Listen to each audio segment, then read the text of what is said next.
छत्रपती संभाजीनगरमधल्या एका वादाची। छत्रपती संभाजीनगरमधील चंद्रकांत खैरे आणि अंबादास दानवे या दोन नेत्यांमधील वाद हा काही नवीन नाहीये। आता नव्यानं हा वाद समोर आला होता। यावर आता पडदा पडलाय।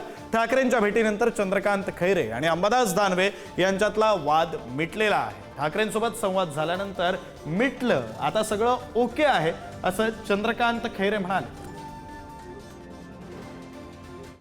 वाद कुठं होता? नाही, कारण तुम्ही म्हटलं होतं की तक्रार करणार नाही, भूमिका व्यक्त केली. सगळं ओके झालं आता। चला गळाभेट होणार आहे. हा गळाभेट. ते गळाभेट तर केव्हा जातो? लहान आहे माझ्यापेक्षा, आम्ही गळाभेट तर घेत असतो कधी। तर काय मातोश्रीवर तरी ऐकायला कोण आहे? आणि ते तक्रार करू नये काय करणार आहेत?